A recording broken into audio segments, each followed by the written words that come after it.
지난 주일에 이어서 동일한 본문이죠. 다만 18절 한 구절이 더 추가되어졌습니다. 그래서 이 구절을 가지고 이 말씀을 가지고 성령 충만한 삶이라고 하는 제목으로 함께 은혜를 나누도록 하겠습니다. 엊그제 금요일인 3일날 프랑스 파리에서 있었던 일입니다. 사진에 나올 텐데요. 프랑스 오픈 남자 단식 테니스 경기가 한창 진행 중에 있었는데 준결승을 하는 도중에 한 여성이 코트로 뛰어들어와 가지고는 철사줄로 자기 목을 감고 네트에다가 묶습니다. 사진에 보면 그래서 목 주위가 이렇게 빨갛게 피가 나고 있는 것을 볼 수가 있어요. 난입 당시에 그녀가 입고 있던 저 티셔츠에는 우리는 1028이 남았다라고 하는 영어 문구가 적혀 있었습니다.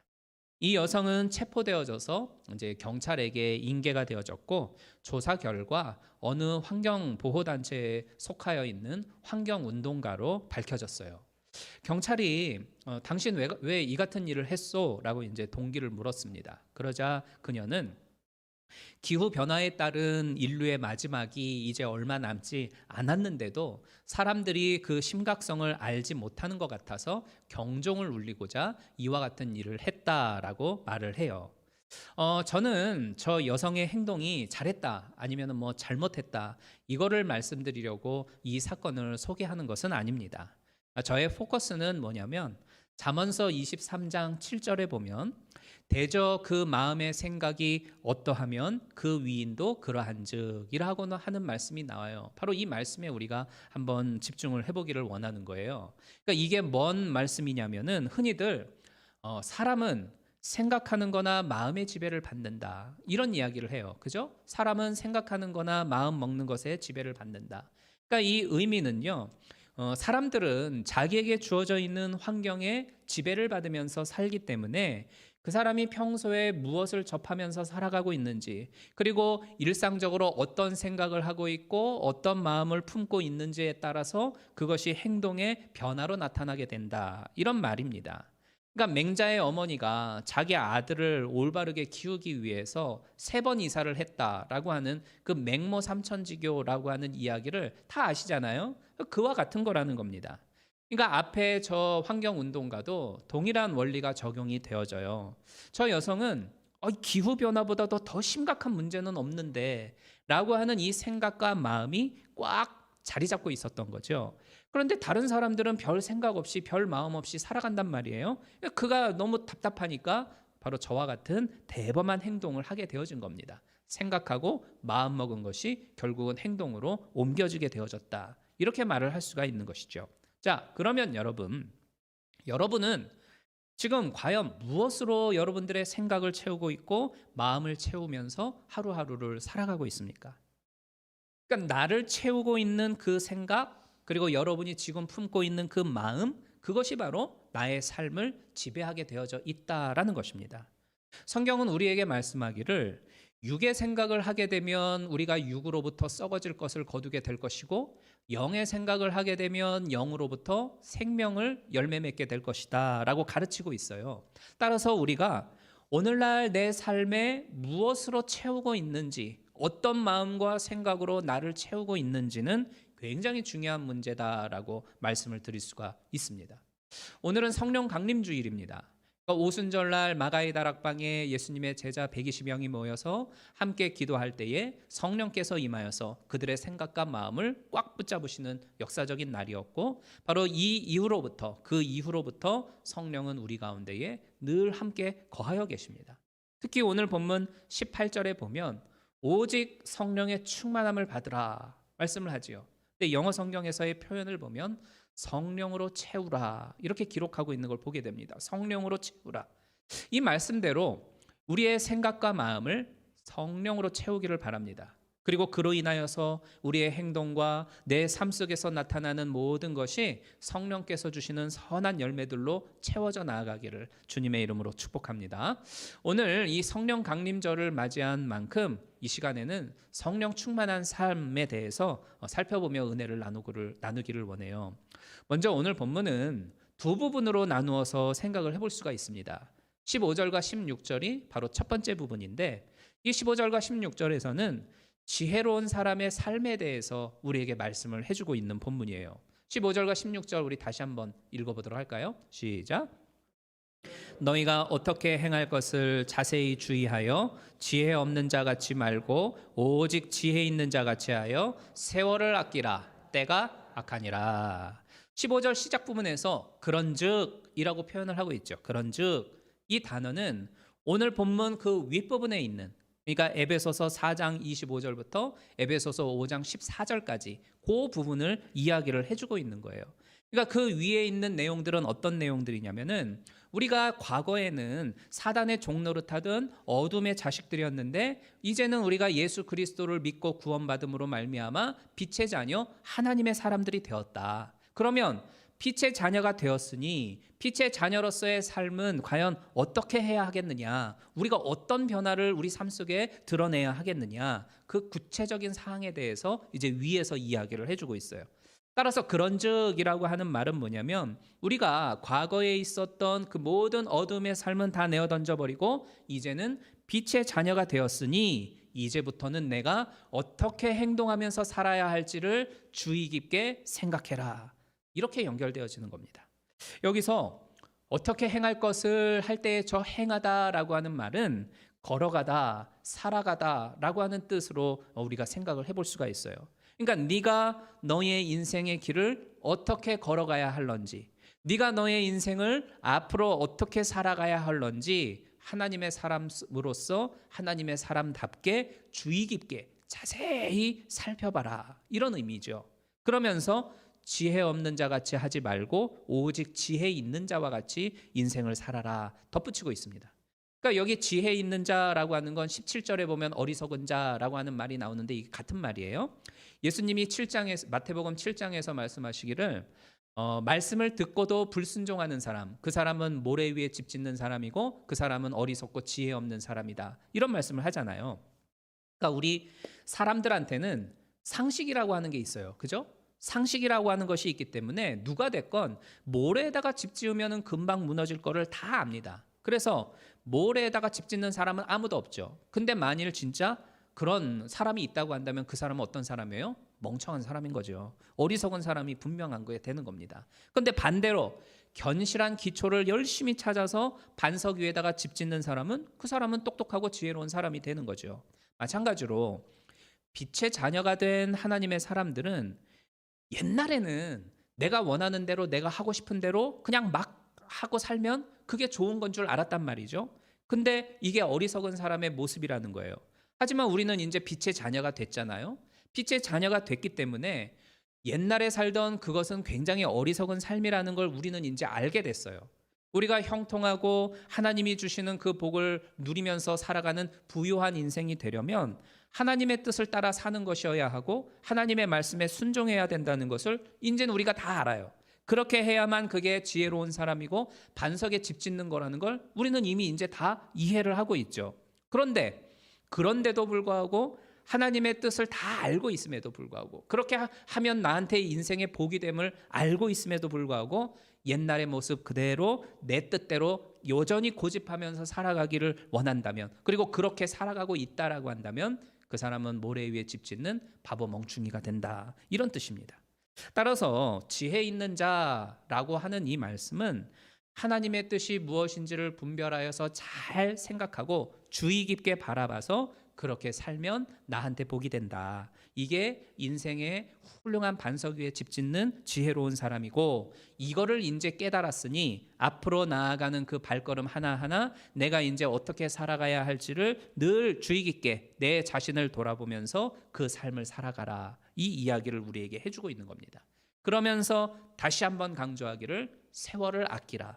때가 악하니라. 이 말씀을 해주고 있는 거예요. 여기 세월이라고 하는 말은 하나님께서 부여해 주신 기회, 헬라어로는 카이로스라고 하는 단어를 쓰고 있습니다. 하나님이 주신 기회. 이 카이로스라고 하는 단어하고 연결되어져 있는 재미있는 일이 하나 있는데요.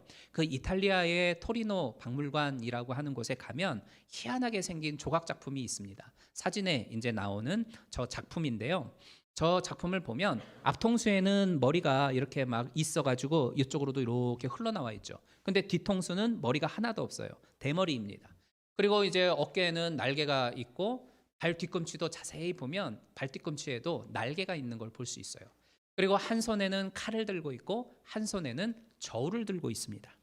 그리고 이 조각상 밑에 보면 이러한 설명의 내용이 있어요. 어떤 내용이냐면 나의 앞머리가 무성한 이유는 사람들이 나를 봤을 때 쉽게 붙잡을 수 있게 하기 위함이고 나의 뒷머리는 대머리인 이유는 이제 내가 지나가고 나면 다시는 나를 붙잡지 못하도록 하기 위함이고 나에게 날개가 있는 이유는 사람들 앞에 최대한 빨리 사라지게 하기 위해서이다. 그러니 저울을 꺼내어 분별력 있게 잘 판단하고 칼을 꺼내어 재빨리 결단을 내려 나를 붙잡아라.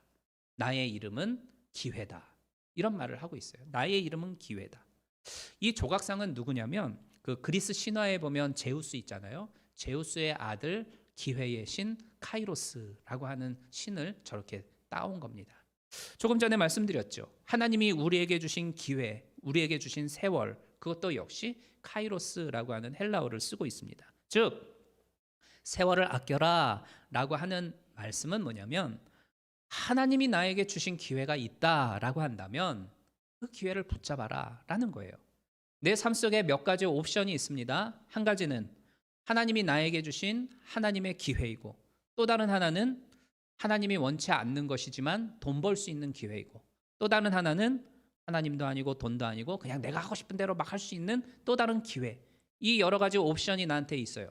이러할 때에 여러분은 무엇을 잡아야 하겠습니까? 하나님이 주신 하나님의 기회를 붙잡으라는 거예요.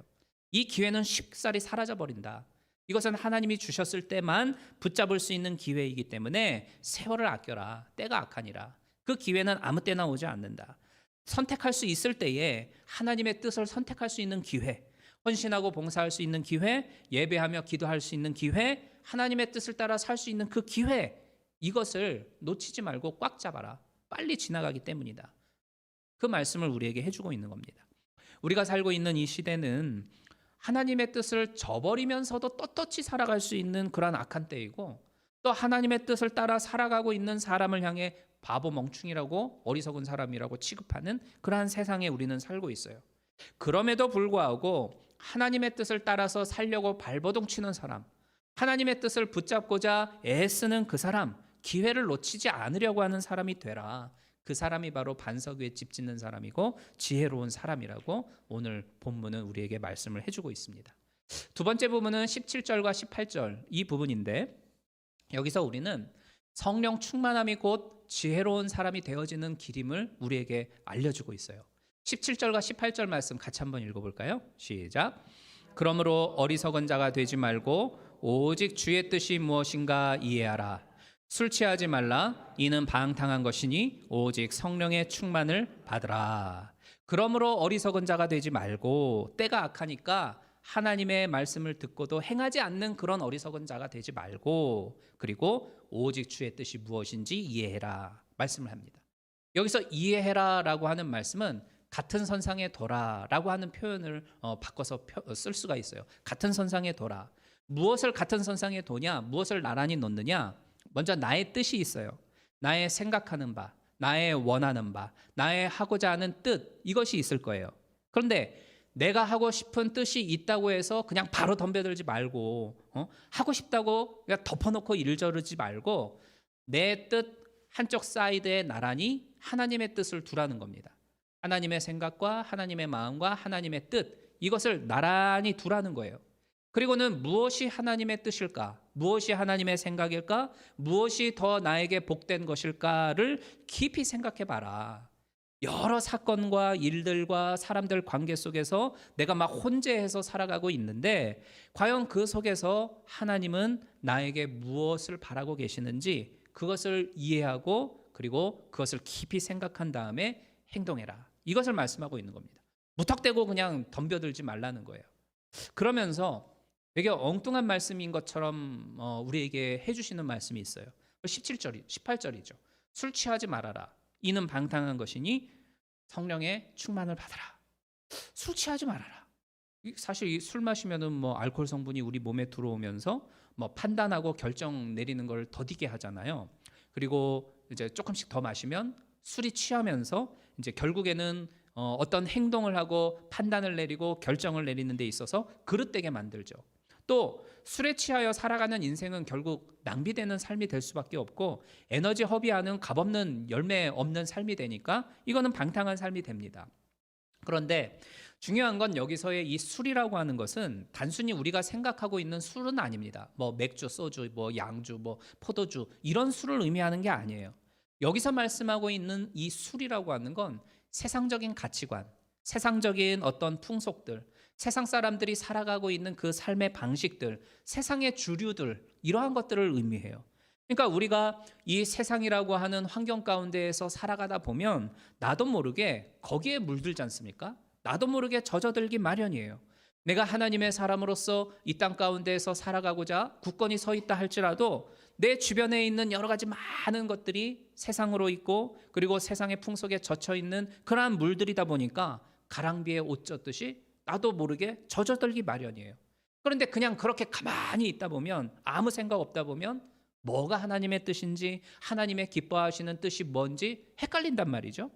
헷갈리게 되고 성경적인 가치관을 따라서 내가 무언가를 판단하고 결정을 내려야만 할 때에 비틀비틀거리게 되어져. 흔들리는 거죠.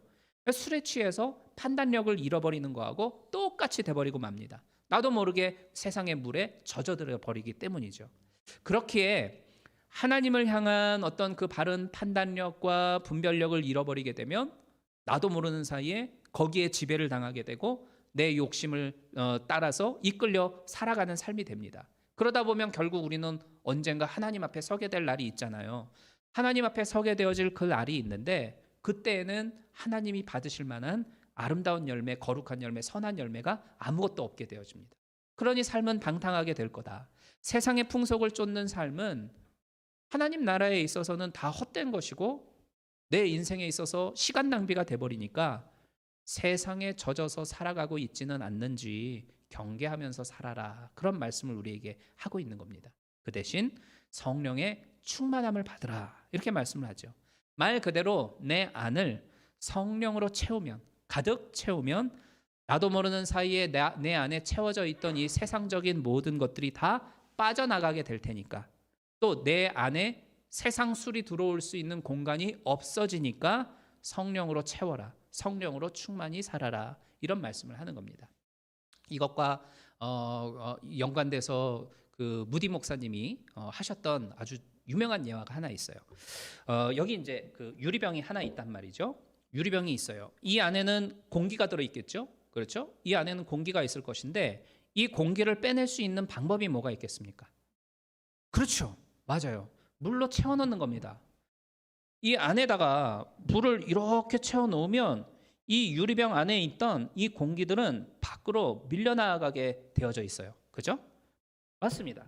가장 쉬운 방법. 병 속에 물을 채우면 물이 공기를 밖으로 밀어내서 병 속의 공기를 다 제거할 수 있어요. 이것과 마찬가지라는 거죠. 이 악한 세대 속에서 내가 세속적인 가치관과 풍속들에 물들지 아니하고 빛의 자녀로서 하나님의 뜻을 따라 살아갈 수 있는 가장 좋은 방법은 성령으로 나를 채우는 겁니다.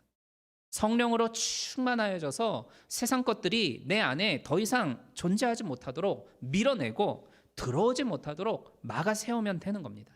그래서 우리에게 성경은 성령의 충만함을 받으라. 성령으로 너의 안을 채우라. 그것이 바로 빛의 자녀들이 행할 수 있는 가장 좋은 지혜로운 모습이라고 우리에게 말씀을 하고 있는 겁니다. 한편으로는요. 성령을 충만히 받으라 할 때 이 받으라에는 세 가지 의미가 있습니다. 첫 번째는 뭐냐면 한 번만 받으면 되는 게 아니고 계속적으로 받아야 한다라는 말씀이에요. 이 병에 물을 이제 이렇게 채우고 나면 어느 정도 시간이 지나면 물이 증발해서 점점점 없어지겠죠? 마찬가지예요. 우리도 처음에는 성령으로 충만히 채워져서 받았지만 세상에서 또다시 나아가 살아가다 보면 이 성령의 역사하심이 나의 연약함으로 인하여 점점 사라질 수도 있어요. 연약하여질 수도 있어요. 그래서 물을 새로이 채워야 하듯이 내 안에도 성령으로 계속해서 채워야 한다라는 의미가 바로 받으라라는 겁니다. 그리고 두 번째 이 받으라라고 하는 말은 수동형이죠. 받아야 하는 겁니다. 그러니까 내가 열심히 돈 벌어가지고 내가 열심히 힘을 써서 애써가지고 무언가를 살 수 있는, 얻어낼 수 있는 그런 성질의 것이 아니라는 거예요. 사도행전 8장에 보면 마술사 시몬이 그 제자들이, 예수님의 제자들이 성령 충만해가지고 막 능력들을 행하는 것을 보고 나도 그 성령을 줘라, 내가 살 수 있게 해주라 하면서 돈 주고 살려고 하지 않습니까? 그러니까 성령은 그런 것과는 다르라는 거죠. 아니라는 거예요. 이 성령 충만함이라고 하는 건 내가 살 수 있는 무언가가 아니라 하나님이 주셔야 하고 하나님이 주실 때만 받을 수 있다라는 말입니다. 하나님이 주셔야만 부어지고 우리는 받을 수가 있는 거예요. 그러면 우리는 어떻게 성령을 받을 수 있느냐? 어떻게 성령을 체험받을 수 있냐? 기도 외에는 방법이 없다라는 겁니다. 예수님은 누가복음 11장 13절에서 구하는 자에게 하나님께서는 성령을 주신다라고 말씀을 하셨어요. 그리고 예수님이 이제 승천하실 때에 제자들에게 뭐라고 말씀하십니까? 기도하면서 아버지께서 약속하신 성령을 기다리라, 이렇게 말씀하죠. 그래서 제자들이 마가의 다락방에 모여서 기도하면서 약속하신 성령을 기다렸지 않습니까? 그리고 기도할 때에 성령이 임하셨고 그들 안에 충만히 채워지는 것을 우리가 보게 되어져요. 따라서 성령 받기를 원한다면 하나님 앞에 기도하는 방법밖에 없어요. 기도하면서 성령을 채워주기를 구하시면 성령의 충만함을, 성령의 채워주심을 하나님이 허락하여 주십니다. 이 성령 강림절을 맞이하여서 우리가 다시 한번 하나님, 내 안에 성령님이 임재하기를 소망합니다. 내 안에 성령으로 채워지기를 원합니다. 성령으로 충만키를 소망합니다. 나에게도 그러한 역사를 경험케 하옵소서. 간구하는 우리 성도님들이 되기를 바랍니다. 그 간구 속에 성령의 임재하심이 반드시 여러분들 가운데 경험되어지게 될 줄로 믿습니다. 그리고 마지막 세 번째, 이 받으라라고 하는 건 한 번쯤 받아보실래요? 라는 게 아니라 받아라, 명령이에요. 그죠? 받아라. 이 성령 충만함은 선택의 여지 없이 항상 성령의 지배를 받아야 한다. 성령의 채우심을 경험해야 한다. 반드시 그래야 한다. 예수 믿는 사람은, 하나님의 자녀가 된 사람은 항상 성령의 채움을 받아야 한다. 왜냐? 그래야만 세속의 물결에 젖어들지 않을 수가 있고 세상의 술에 취하지 않을 수 있고 온전히 하나님의 뜻을 분별하면서 그 뜻대로 살아갈 수 있는 참으로 지혜로운 사람, 열매 맺는 사람이 될 수 있다라는 겁니다. 그리고 그렇게 살다가 우리가 훗날 하나님 앞에 서게 될 때에 기쁨의 열매를 주님께로 드릴 수 있는 의미 있는 인생이 될 수 있다. 이런 말씀을 우리에게 해주시고 있는 겁니다. 사랑하는 여러분, 나의 삶을 이끌어가고 있는 건 다름 아니라 내 안에 지금 채워져 있는 바로 그 무언가예요. 내 안에 세속적인 생각과 그리고 마음과 어떤 가치관이 나도 모르게 나를 적셔서 그것 가운데 내가 취하여 살아가게 만들고 있다라고 한다면 결국 그거는 나를 육의 사람으로 만들어버리고 말 겁니다. 성경은 그 사람을 어리석은 자, 지혜롭지 못한 사람이라고 말씀을 하고 있죠. 하나님이 나에게 주신 인생이라고 하는 기회는 결코 길지 않잖아요. 짧습니다. 나에게 주어져 있는 이 인생이라고 하는 기회를 과연 어떻게 살아가야 할지 우리가 주의 깊게 한번 생각을 해보고 뭐가 하나님이 기뻐하시는 것일지, 정말 무엇이 하나님께 열매를 드릴 수 있는 그러한 삶의 모습인지를 깊이 고민하면서 생각할 줄 아는 지혜로운 분들이 되기를 바랍니다. 그러기 위해서는 늘 성령으로 체험받고 성령으로 충만한 삶을 살아야 돼요. 또 성령으로 충만하기를 원한다면 기도하는 사람의 모습을 취해야 합니다. 기도할 때에 성령의 채우심을 경험하게 되고 또 그러할 때에 결국 이 악한 세대 속에서 우리가 비록 살고는 있지만 세속적인 가치관과 그 물결에 물들지 아니할 수가 있고 빛의 자녀로서 하나님의 뜻대로 살아갈 수 있는 우리 모두가 될 것입니다. 우리의 삶이 정말로 하나님이 기뻐 받으시는 아름다운 열매 맺고 그것으로 더욱더 풍요로운 인생 되어져 나아가기를 주님의 이름으로 축복합니다.